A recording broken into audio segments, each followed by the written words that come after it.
de duendecillos y fantasmas, bestias de largas patas y cosas que hacen ruidos en la noche, buen Señor, líbranos.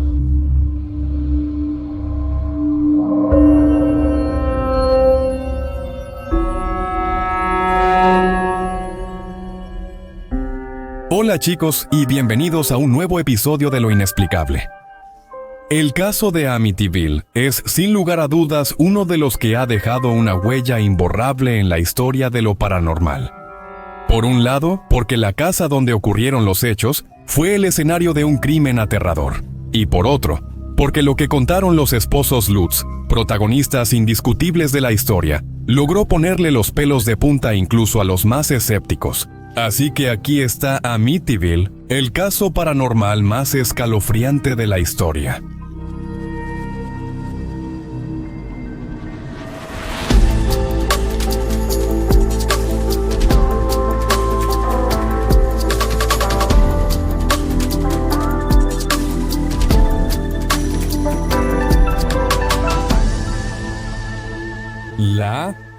La masacre de la familia DeFeo. El 13 de noviembre de 1974, a las 18:30, Ronald DeFeo entró gritando al bar Harris de Amityville, Long Island, Nueva York. ¿Alguien puede ayudarme? Le dispararon a mi papá y a mi mamá. La gente, alarmada, se reunió en grupo y lo acompañó a su casa. Una casa de 3 pisos, ubicada en el número 112 de Ocean Avenue. Una vez que entraron, inspeccionaron el lugar de inmediato y se quedaron atónitos al encontrar los cuerpos de todos los miembros de la familia DeFeo sin vida, acostados en sus camas. Se llamó a la policía, que comenzó la investigación.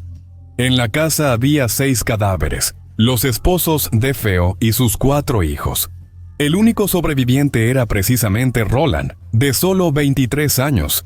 El joven sugirió que el asesino podría ser un conocido sicario de la mafia local, llamado Luis Fallini.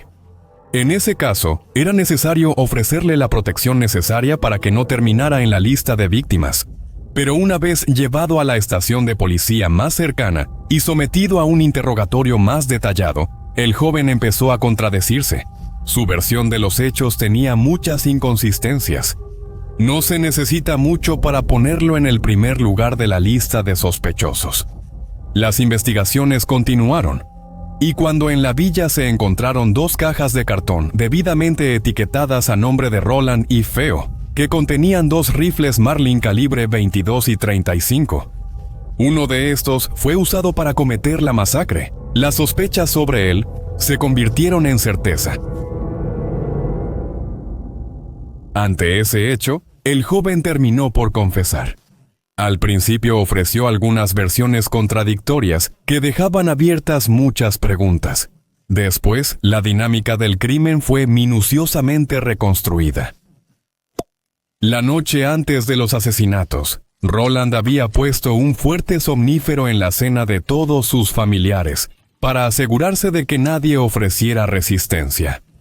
Todos se irían a dormir muy temprano, cayendo en un sueño profundo provocado por el narcótico.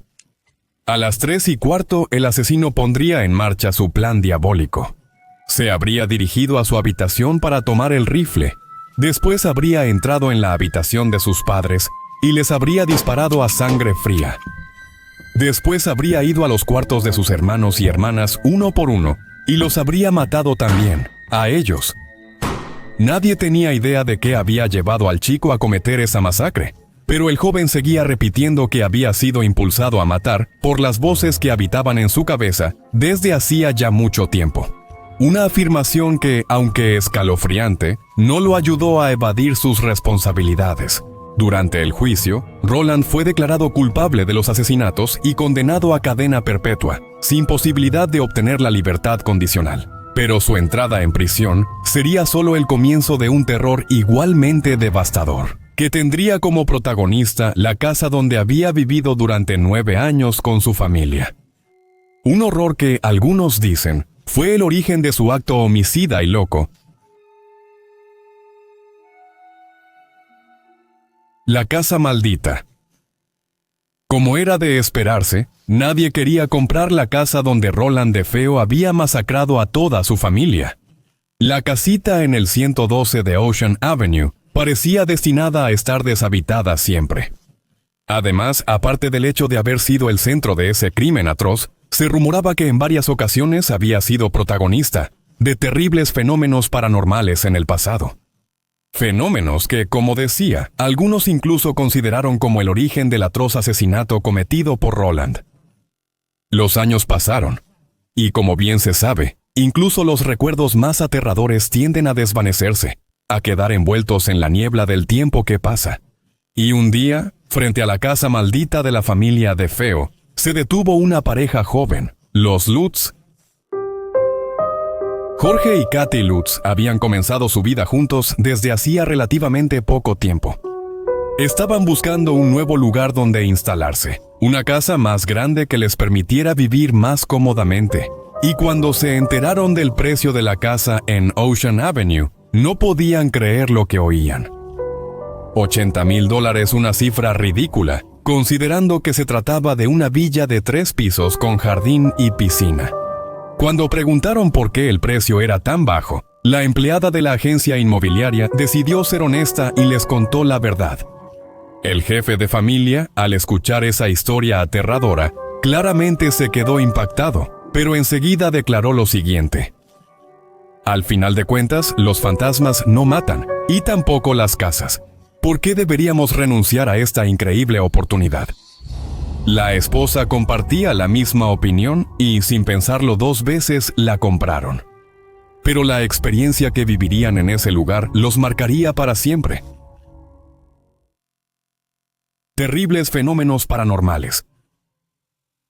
La primera noche que pasaron ahí, los miembros de la familia Lutz fueron invadidos de inmediato por la sensación de no estar solos entre esas 4 paredes. Al día siguiente, le pidieron al sacerdote de su parroquia si podía bendecir la casa y el hombre, por supuesto, aceptó. Pero esa misma noche, en cuanto cruzó la entrada de la casa, una voz aterradora de origen desconocido gritó: «¡Lárgate de aquí!». El sacerdote sintió que la sangre se le helaba en las venas. Aunque tenía miedo, cumplió su tarea como prometió. Pero en el momento en que los esposos Lutz le propusieron quedarse a cenar, rechazó amablemente la invitación y salió de la casa lo más rápido posible. Y eso fue solo el principio. Uno de los fenómenos más evidentes que notaron los esposos Lutz tenía que ver con la temperatura dentro de la casa. Aunque el termómetro en la entrada marcaba unos 20 grados dentro de la casa, se podía sentir un frío penetrante.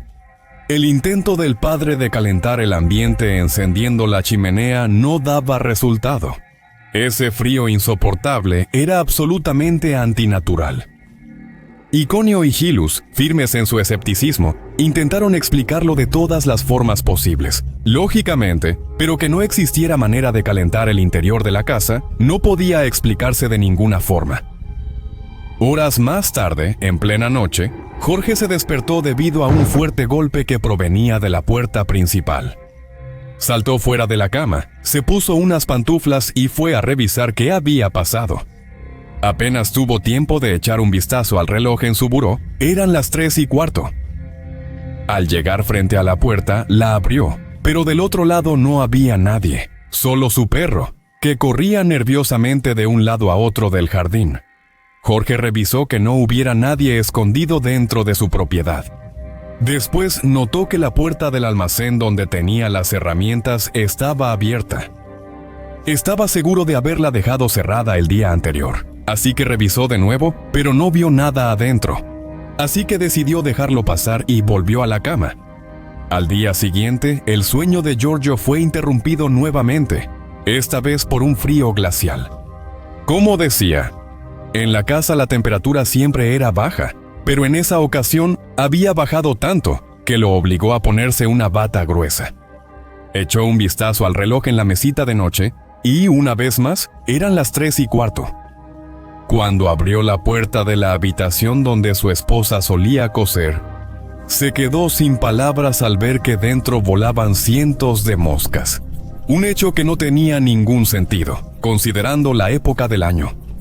Abrió la ventana para que los insectos salieran y terminó la dura tarea. Cuando estaba a punto de volver a dormir, escuchó otro golpe proveniente de la puerta principal.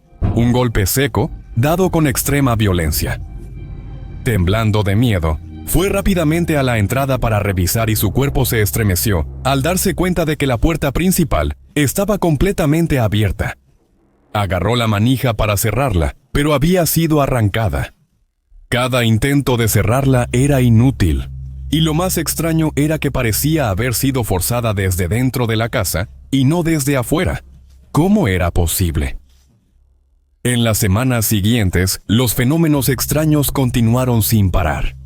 Habitaciones que se infestaban de moscas sin ninguna razón, golpes provenientes de cada rincón de la casa y bruscos cambios de temperatura que obligaban a los miembros de la familia Lutz a ponerse una chaqueta incluso cuando estaban dentro de la casa.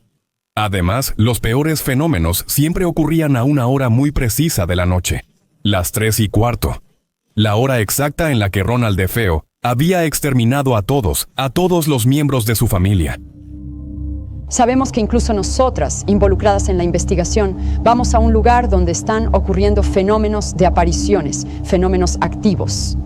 Y te vas a casa y le das mucha importancia, o escuchas las grabaciones mientras todavía estás programando. Pero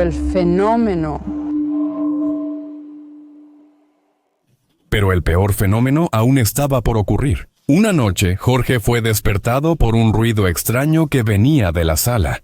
Incapaz de entender qué lo había provocado, se levantó para revisar y se sorprendió al ver la chimenea encendida.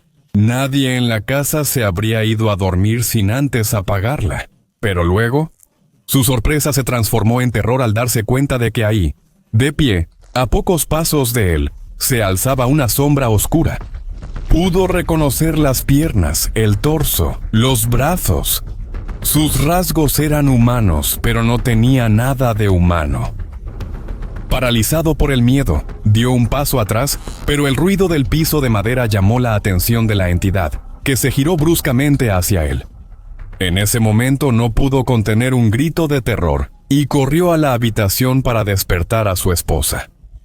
Al volver juntos a la sala, encontraron la chimenea apagada, pero en la pared encima de ella notaron una mancha oscura.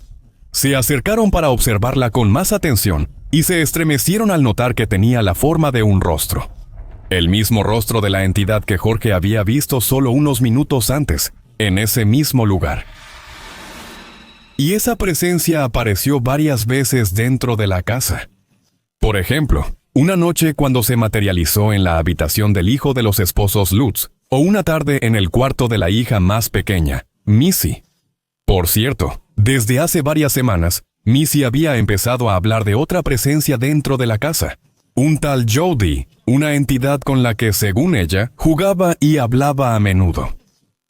Investigaciones de demonólogos expertos revelaron que Jody era un demonio muy peligroso que solía tomar la forma de un gran cerdo.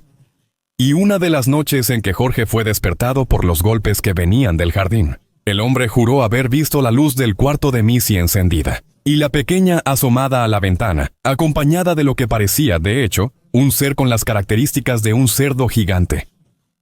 Esa visión aterradora, junto con todos los otros fenómenos que habían atormentado a la familia durante meses, convencieron a Jorge de que había llegado el momento de pedir ayuda.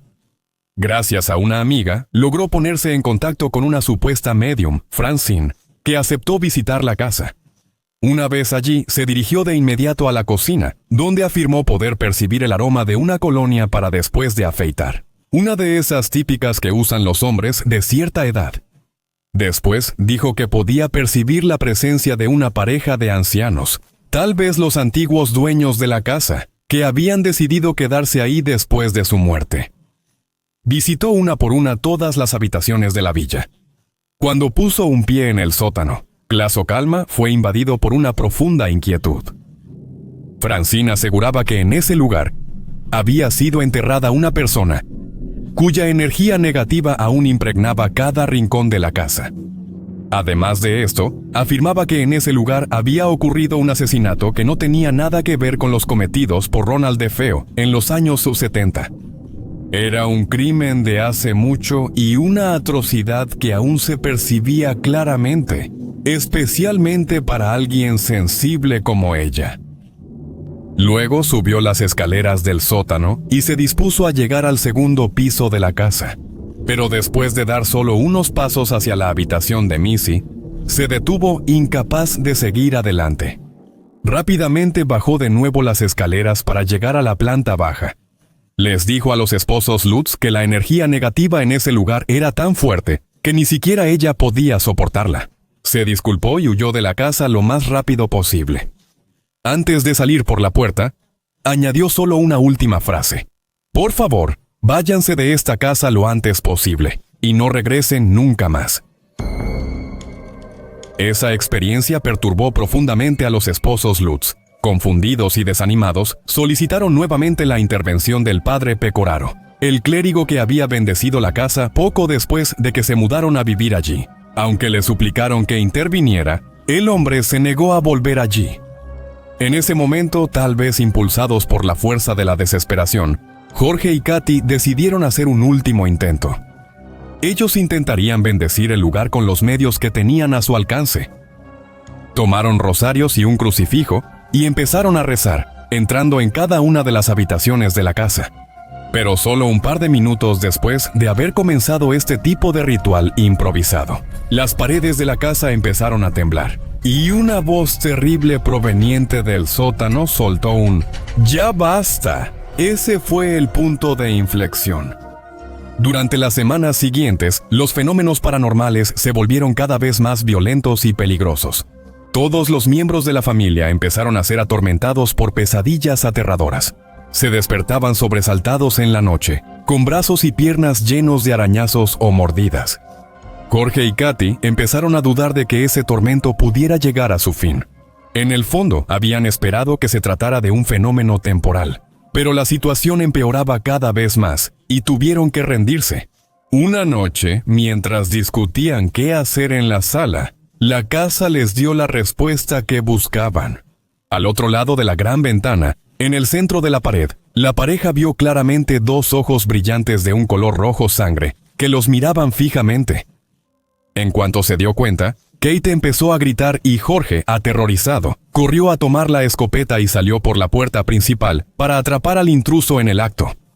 Pero ahí no había nadie. Solo había huellas en la nieve frente a la ventana, que parecían haber sido dejadas por un animal de gran tamaño, un enorme cerdo. No tuvo tiempo de pensarlo, porque desde dentro de la casa empezó a escuchar a su esposa gritar a todo pulmón. Al regresar a la sala, la encontró tirada en el suelo, presa de lo que parecía un espasmo, pero no era en absoluto una reacción física.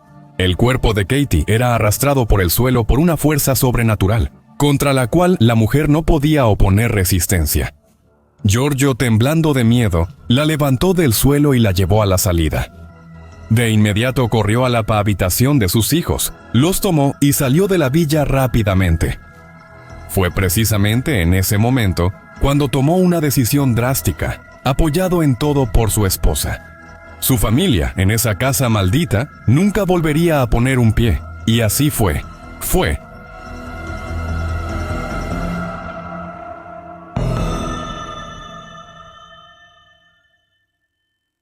La investigación de los esposos, BRREN. Con la salida de la familia Lutz, la casa quedó en manos de los investigadores de lo paranormal, decididos a estudiarla más a fondo y entender el origen de su naturaleza maligna. ¿Y quién, sino los esposos Warren, podría aportar más a la investigación? Ed y Lorraine entraron de inmediato en acción, pero lo que experimentaron en la casa de Amityville fue mucho más allá de la peor de sus hipótesis. Después de su intervención, Lorraine dijo lo siguiente en una entrevista. Si nos dieran $1 millón por entrar de nuevo en esa casa, no lo haríamos. Ni yo ni mi esposo, porque arruinó nuestras vidas. Fue terrible, simplemente terrible. En ese lugar mi cuerpo levitó en esa casa. Lo que sucedió fue horrible, realmente horrible. Lo primero que hicieron los esposos Warren fue ayudar a la familia Lutz a recuperar de dentro de la casa los objetos que les pertenecían. Ni Jorge ni Katy tenían la menor intención de volver a poner un pie en ese lugar, ni siquiera por un instante. Hecho esto, comenzaron las investigaciones y realizaron rituales en un intento de liberar el lugar de las presencias hostiles que lo habitaban. Pero con cada intento terminaban siendo atacados por una fuerza brutal de origen desconocido, tan violenta que ponía en peligro sus propias vidas. Lorraine afirmó haber sentido en carne propia el terror vivido en la casa cuando Ronald DeFeo cometió los asesinatos, de haber tenido visiones en las que el asesino empuñaba el rifle y disparaba a sangre fría a los miembros de su familia. Al final se descubrió que en el lugar donde se había construido la casa, había vivido una tribu de indios, Montau, que había utilizado el terreno como un lugar para encerrar y dejar morir a los enfermos y a las personas mentalmente inestables de su comunidad. Otra versión, en cambio, atribuía la culpa de la maldición a la presencia, bajo sus cimientos, de la tumba de un tal John Ketchum, quien construyó la casa, y que había llegado ahí después de ser expulsado de Salem por practicar magia negra. Se dice que Ketchum siguió realizando sus rituales oscuros en ese lugar, un hecho suficiente para atraer a su morada todo tipo de demonios y entidades malignas. Y esta, chicos, sería la versión de quienes siempre han tenido fe en las palabras de la familia Lutz y de la de los esposos Warren. Pero, como siempre hago, cuando trato casos relacionados con lo paranormal, ha llegado el momento de dejarles la palabra a los escépticos. Obviamente, esta historia también fue ampliamente criticada y desacreditada por los escépticos, especialmente por aquellos que estaban convencidos de que los esposos Lutz la habían planeado para obtener un beneficio económico. De hecho, hay que decir que cuando la historia se volvió mediática, hubo muchísimas entrevistas a los Lutz, y hay que pensar que esas entrevistas no eran concedidas por la pareja, de manera gratuita. Sin embargo, quienes creían en la buena fe de la pareja sugerían otra teoría. El caso de Ronald DeFeo había sacado a la luz una probable implicación de la mafia local en el asesinato, que, según se dice, estaba interesada en tomar posesión de la propiedad de la familia DeFeo. Cuando Ronald llevó a cabo la masacre, la intervención de los Lutz como compradores de la propiedad habría representado un imprevisto. La única manera de obligarlos a irse, sin recurrir de nuevo al asesinato, habría sido hacerles creer que la casa estaba embrujada. En resumen, habría sido la mafia la que montó la puesta en escena que llevó a su huida. Pero, como siempre, esta teoría no es fácil de sostener. Si lo que afirmaban los esposos Lutz fuera cierto, ¿cómo habría hecho el grupo de mafiosos para montar algunos de los eventos más inexplicables? ¿Cómo habrían sido capaces de crear ciertas ilusiones? Una sobre todas, la aparición de numerosas presencias sobrenaturales dentro de la mansión. Claro, los escépticos también insisten en el hecho de que en los años siguientes ya no se reportaron eventos paranormales dentro de la mansión. Sin embargo, los vecinos de Ocean Avenue sostienen que la casa ha tenido cientos de propietarios diferentes, y que ninguno de ellos haya logrado vivir ahí por más de un par de meses. Que después no hayan querido testificar sobre lo que vivieron dentro es otra historia. Sea como sea, el de Amityville sigue siendo hasta hoy el peor de los casos paranormales de la historia. Pero ¿ustedes qué piensan? ¿Fue todo una farsa? ¿Una ilusión para hacer huir a la familia Lutz? ¿O realmente un fenómeno de origen sobrenatural? Háganmelo saber en un comentario.